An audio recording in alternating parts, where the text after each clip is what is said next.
This morning on Juice in Java, we talk about the latest in the Jussie Smollett arrest, Robert Kraft being charged for solicitation, and a new Samsung phone. Plus, all you need to know for the Duke game today and the Oscars tomorrow. You don't want to miss it, and you don't have to, because Juice in Java starts right now.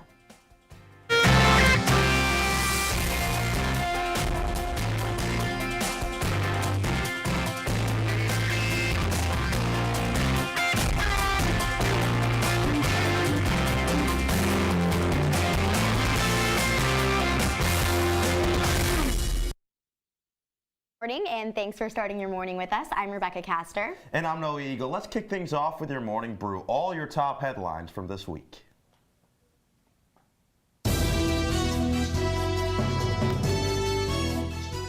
SU's men's basketball coach Jim Boeheim struck and killed a man while driving home Wednesday night after the Louisville game. He will still coach tonight's game against Duke. And on Monday, a student safety forum was held at Gifford Auditorium in response to the Ackerman assault. It is important that we recognize this is not an isolated incident.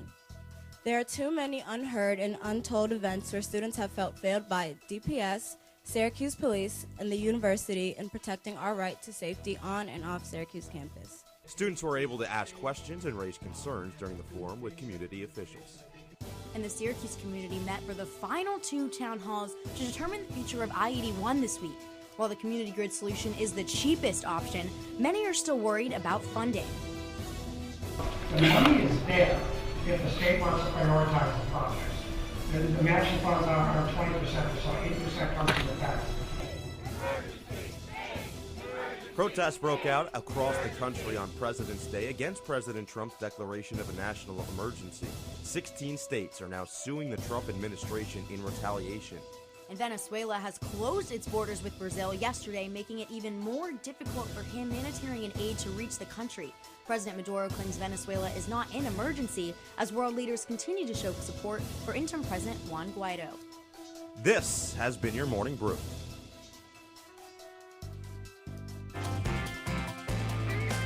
The squeeze. The owner of the New England Patriots, Robert Kraft, has been charged with soliciting prostitution after a raid at a spa in Florida. The months-long investigation culminated in dozens of people being linked to the specific spa. Evidence, including a video of Kraft receiving paid acts, shows him visiting the business on 2 separate occasions. A spokesperson for Kraft stated that he had done nothing illegal, but that they would not comment any further.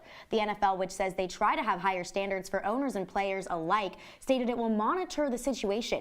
Kraft could be facing up to 60 days in jail and up to 100 hours of community service. A wild story. It was really a bombshell in an off-season in the NFL that was really quiet through a couple of weeks. But the interesting part about this is ESPN's Adam Schefter reported that Kraft might not be the biggest name involved, and he is someone with a net worth of $6.6 billion. Wow, I wonder who that other person is. Crazy. Yeah, but I know people are also wondering, what's going to happen with Kraft and the Patriots. He's not going to have to sell the team or anything like that, but I believe he is going to be fined by the NFL. He could be. So the maximum fine the NFL can fine Robert Kraft, and any owner for that matter, is $500,000, which to an average American, based on his net worth and their net worth, is $2.47. So this is really not even a slap on the wrist at all.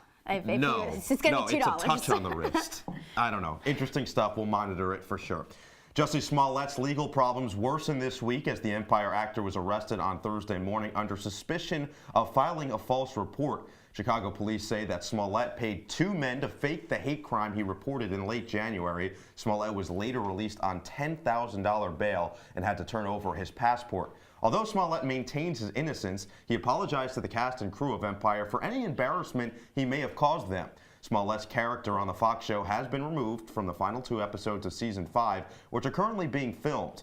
Empire returns March 14th or rather 13th, and Smollett is due back in court the very next day on that 14th date. Wow.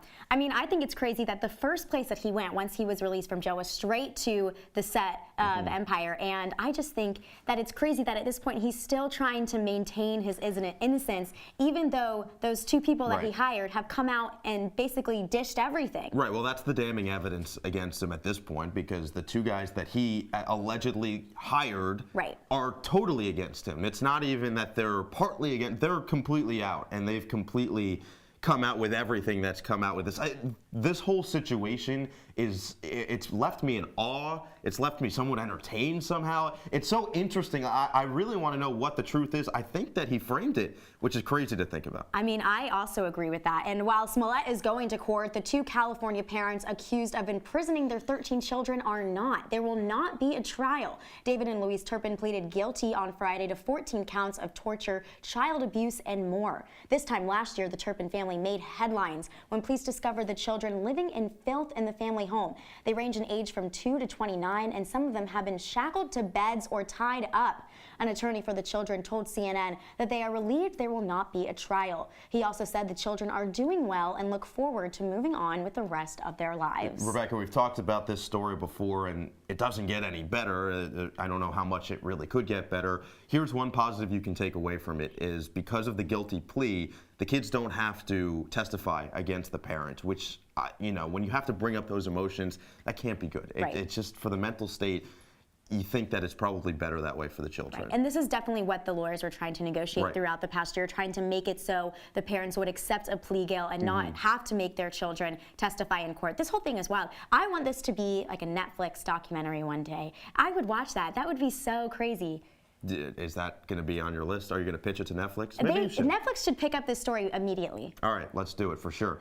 Bored with the same old phone updates? Well, on Wednesday, Samsung premiered its Galaxy 10 lineup and its Galaxy Fold. This foldable phone can fit in the palm of your hand and then unfolds into about this size, the size of a tablet. Other perks of the phone are its 6 camera lenses for quality images and that it comes in 4 different colors. However, the new gadget will set you back a little bit. Pricing starts around $2,000. Xiaomi, another tech company, released its own folding phone recently along with LG developing TVs that roll up into a box. The phones will start being available to the public on April 26th, and I will not be paying $2,000 for it. It's definitely an interesting move by Samsung to go back to the more of the flip phone that we used to see, when we all had our first phones. But I just don't see people going away from the Apple iPhone to Samsung. Well, things come back in style. People are so loyal to Apple. Things definitely come back in style. Like, for example, rolled up pants. I mean, you can't see my pants right now, but they're rolled up. That was a thing of the past, and now it's come back into style now. Or like white t-shirts, those I guess never go out of style. I'm trying to think of a good example in the tech industry. I don't really know if there is one because everything is so new.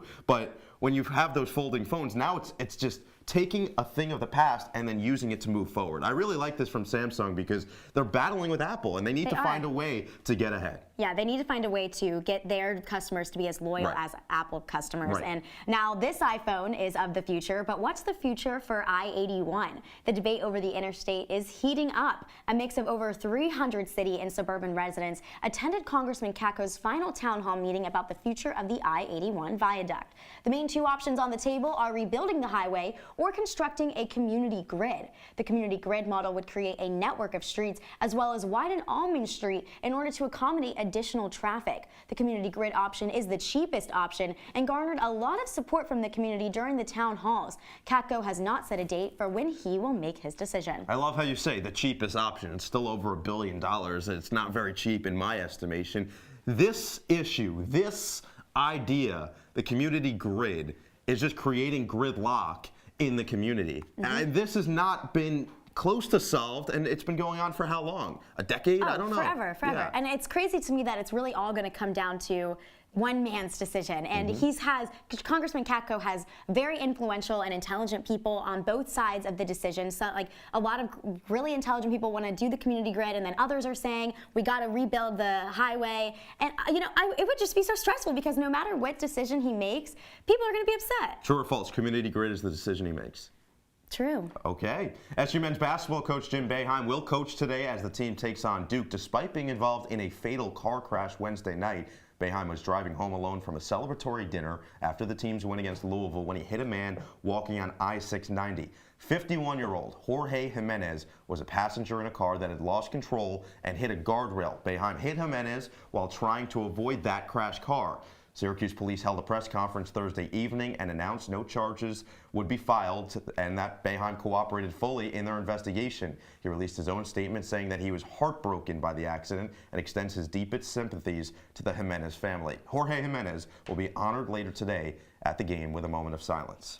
This is definitely just the saddest, toughest story of the week. And Without of course, a doubt. it comes at a time when there's just such a spotlight on Coach Boeheim with the Duke game today. The good thing that came of this was Jim Boeheim doesn't drink, hasn't had a drink in 15, 20 years, I think. That is a huge sigh of relief for the community, for him, for his family, because alcohol wasn't involved in this. It was a freak accident. It was an accident. Yeah, it was completely an accident. It was legitimately an accident, and I'm sure the biggest thing for me, the biggest question I have is what is his mental state? And I know he's coaching tonight, and I think that's because he loves the game so much, and that's going to be his coping mechanism, if I had to guess. Yeah, and just prayers for everyone out there for sure.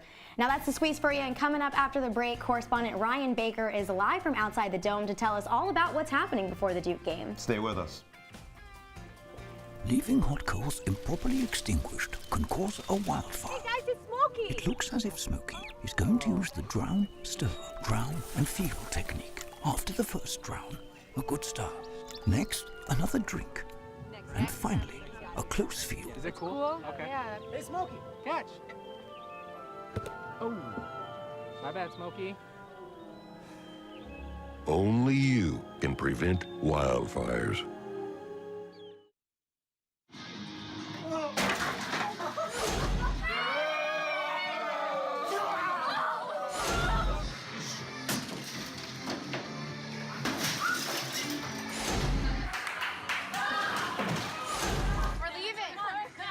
Most party fouls are pretty dumb.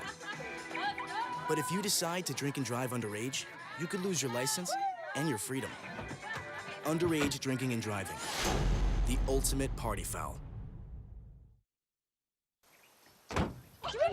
They'll test you. Try to break your will. But however loud the loudness gets, however many cheese puffs may fly, you're the driver. The one in control. Stand firm. Just wait. And move only when you hear the click that says they're buckled in for the drive.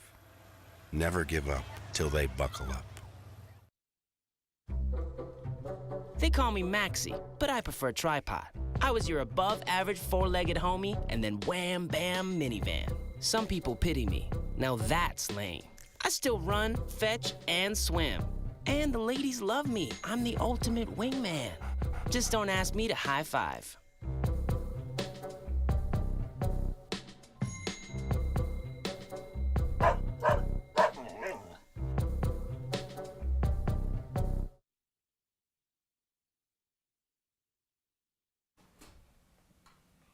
Welcome back to Juice and Java. Game day is finally here. Students have packed up their tents after a couple of freezing nights outside. So you weren't camped out. I will never do that. I wasn't sure where you went, so I'm not sure. Juice and Java correspondent Ryan Baker is live outside the Carrier Dome, where students are getting ready to enter the Loud House for tonight's game and have been camping out for a couple of nights. Ryan, what's it like out there? Thanks so much, guys. Yeah, I'm here outside the Carrier Dome, where fans have been eagerly waiting for days in anticipation for tonight's big game against Duke. I got the chance to talk to one student who's been here since Wednesday night. We got here at 9:17 p.m. on Wednesday night. We were the first ones here. I am looking forward to just the atmosphere, the incredible school spirit that we're going to have. And an opportunity to beat the #1 team in the country for the second time this year. Students here before 8 a.m. are considered campers, and they were given a ticket that will allow them to enter the Dome at 12:30 p.m. All other fans must wait till 2 p.m. when the Dome officially opens its doors. I talked to another student who has some advice for people that are looking to camp out for future games, and he seems to have found the key for making it through cold nights outside the Dome. Layers. It's all about layers. I have on a thermal shirt, and then a long sleeve shirt, and a sweatshirt, and then I have my jacket and my tent. I got thermal underwear on underneath these are my heaviest sweatpants that I got. I got a face mask, I got gloves, hand warmers if I need them. So yeah, it's all about layers. The Orange beat Duke earlier in the season, but the question is, can they do it again? Fans here sure seem to think so. Tip-off for tonight's big game is at 6 p.m. For Juice and Java, I'm Ryan Baker. All right, thanks, Ryan. Now, we know it's been chilly for fans waiting outside the Carrier Dome, but will things warm up? I really hope so. CitrusTV weather anchor Carmela Boykin is here to tell us. Carmela, you got good news? Not just yet. If we take a look at our Syracuse Airport live cam from outside, we've got overcast skies right now, and in the background we even have some snow on the ground, so it definitely looks chilly, but it's a bit warmer than it seems. If we take a look at our temperatures right now, we are resting at, if we keep on moving in the slides right now, we've got temperatures resting at 30 degrees. Like I said, overcast skies, 34 degrees, so it's a bit above freezing. Overcast skies, but we do have some calm winds, which means the temperatures feel exactly 34 degrees, not any cooler, so we're actually above freezing. Moving into the rest of the game day, we've got 41 degrees at 3 p.m. Clouds are going to part just a bit too, so if you're tailgating outside, maybe you'll get a chance to see the sun. As the day progresses, clouds are going to roll back in. By 6 p.m. we'll be at 37, and by 9 p.m. we'll be at 36. We're even going to see some rain this evening, so as we move into tonight, things are going to get a little bit wet. We're going to hit a low of 34 degrees, and wind speeds are going to pick up as well, and that's going to carry us into tomorrow. Around 8 a.m. we'll be at 43 degrees, so that's where the warmth comes in. By 2 p.m. we'll hit our peak, where it's still going to continue to rain, but by 10 p.m. the rain is going to change into snow, and we're going to drop down to a low of 36. For the rest of the day, it's also going to be windy as well, which puts us into a high wind watch. Now that means from Sunday to Monday, we're going to have strong winds, even stronger wind gusts, and that means we're going to have some potential for damage and even some power outages. If you were in the residence halls a couple of days ago, you'll know exactly what that was like. And for the rest of the 5-day, we've got cool temperatures and precipitation happening. Like I said, Sunday, warmest day. Monday is going to be completely blustery with 27 degrees as our high, but it's going to feel even cooler with the wind chill. Tuesday, we're going to have some morning snow with a low of 9 degrees. Wednesday, it's going to be snow showers, snow from top to bottom, intermittent throughout the day. And Tuesday, it's going to be cloudy skies with a high of 27 and a low of 14. All right, Carmela, thanks so much. When you said snow, you should have seen my reaction. It was not good, spoiler alert. Coming up, senior correspondent Landon Wexler breaks down all the controversy surrounding tomorrow's 91st Academy Awards. Keep it here. Patriotism. It inspires passionate debate, and it's worn like a badge of honor with good reason, because it means love and devotion for one's country. But what really makes up this country of ours? It's the people. To love America is to love all Americans. This year, patriotism shouldn't just be about pride of country. It should be about love. Love beyond age, sexuality, disability, race, religion, and other labels. Because love has no labels.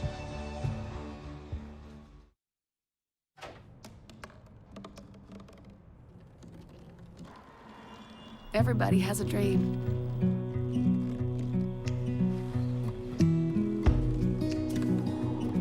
Mine was to see the ocean. And with a little help, I made it.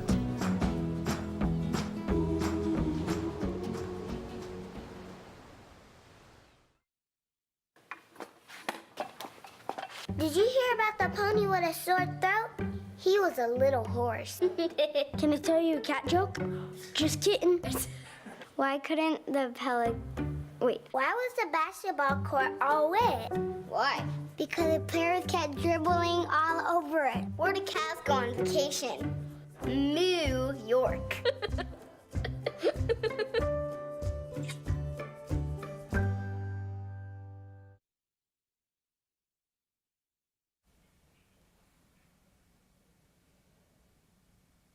All right, you're watching Juice and Java. Now, Oscar headlines have been plentiful for months leading up to the big night. Seriously, Rebekah, it's been pretty hard to follow. So luckily for us, we've got someone to sort through all of it. It's senior morning correspondent Landon Wexler. Landon, what's going on? And luckily for me, I get to break it down for you guys. Perfect. Absolutely, pal.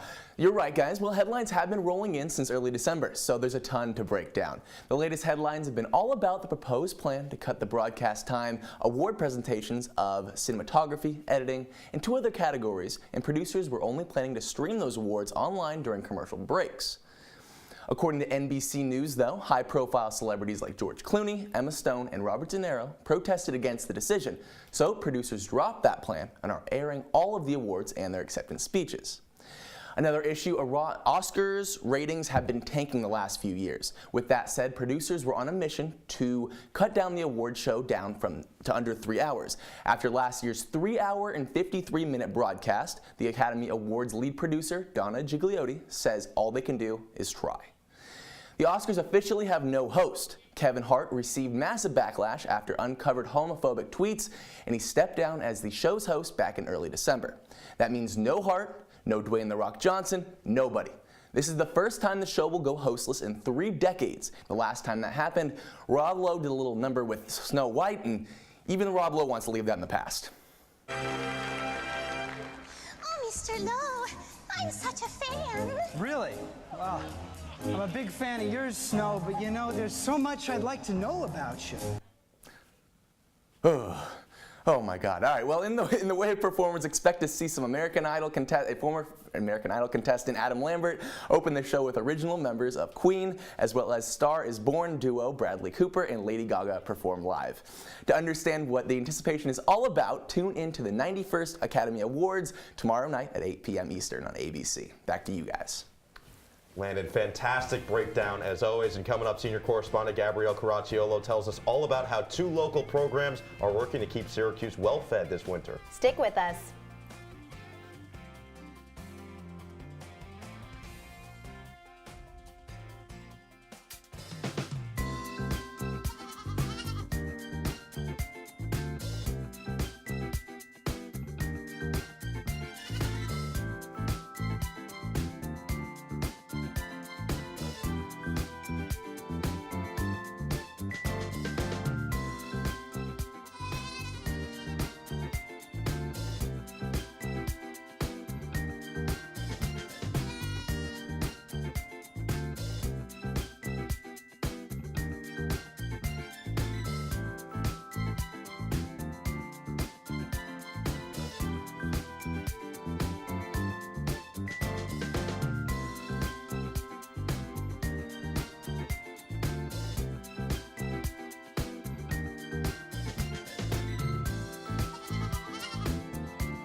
I see you mobbing over her. Let's go.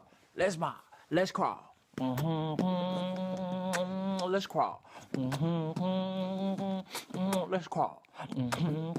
Hey, yo, we mobbing. Come on, girl. Let's crawl. Hey, yo, let's crawl. Hey, yo, let's crawl. Hey, let's crawl. Hey, yo, let's crawl. Here we go. We're gonna go out there in the rain. Gonna get wet. All right, here we go. Go,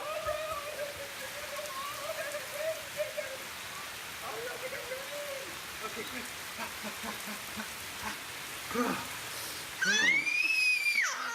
Oh yeah, yes. So much fun. Mwah. We're getting so wet.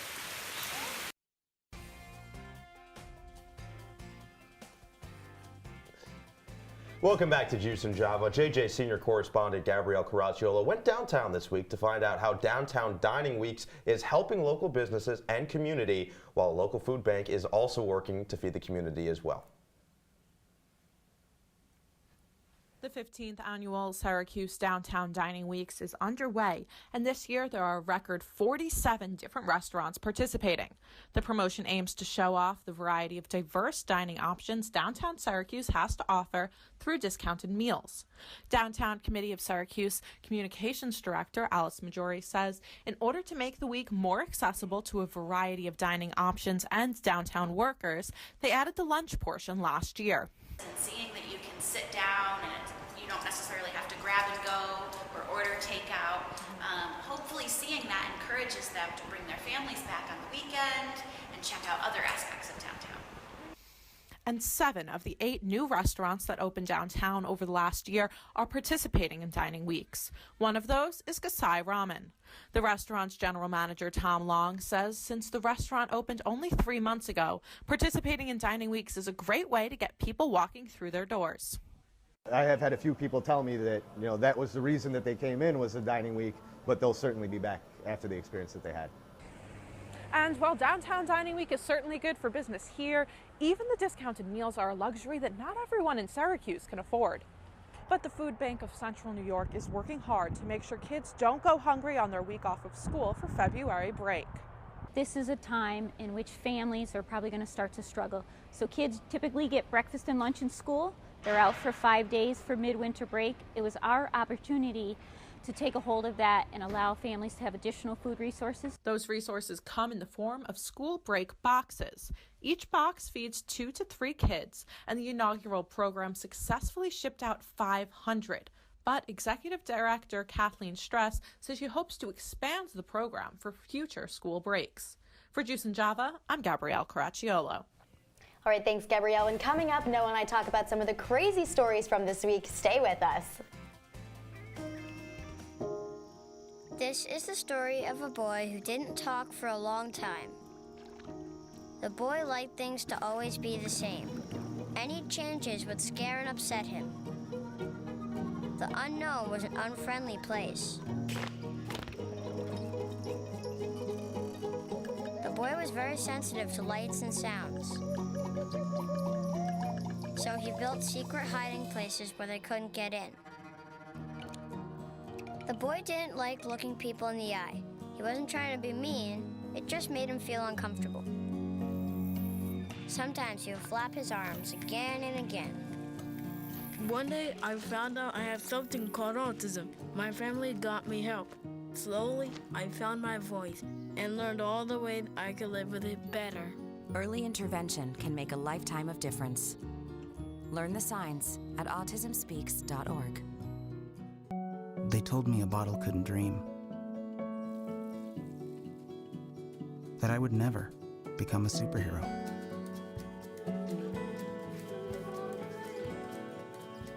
But I learned how to fly. Just to come back in a new disguise. And be the hero that I've always wanted to be.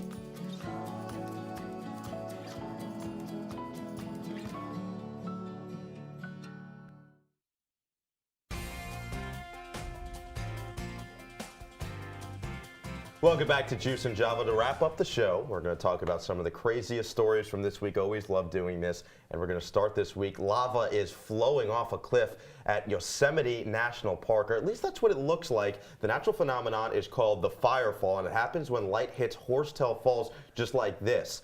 The site has attracted hundreds of visitors to the park, but time is running out. Firefall lasts for just a few days each year in February and is expected to dissipate this weekend.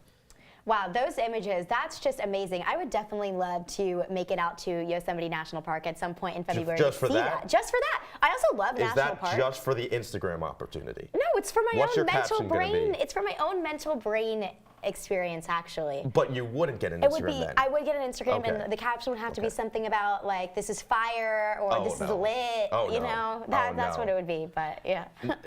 No, stop it. You could do better than that. Okay, well, what would yours be? Let's see, we've got Yosemite. I don't know. I'd have to get creative. Have to do some more thinking of it. Now on to our next story. We've seen tornadoes, we've heard of sharknadoes, but how about snownadoes? During a winter storm, a rancher spotted this spectacle while herding his sheep in New Mexico. The tornado touched down on Navajo Reservation this Tuesday. The National Weather Service says this is the first tornado on record in New Mexico for the month of February. Part of the state are also expecting more storms this weekend. I'm still in on sharknadoes over snownadoes. I don't know about you. What would you do if you saw that coming towards you? I'd say it's not as good as a sharknado. That's definitely, a sharknado is just head and shoulders above a snownadoe. We basically have snownadoes in Syracuse with all the wind. I know. I'm surprised this wasn't in Syracuse. Exactly. I'd rather see a sharknado. Okay. I know you're a Florida girl, so you might not, but I'd rather see a sharknado or an alligator-nado, whatever it is. I don't know. Yeah. Well, and that's all the time we have for you this morning. Make sure to follow Citrus TV on Twitter and Instagram at CitrusTV News and check out our website. I'm Rebekah Castor. And I'm Noah Eagle. Have a great weekend, Syracuse. Go Orange. Duke.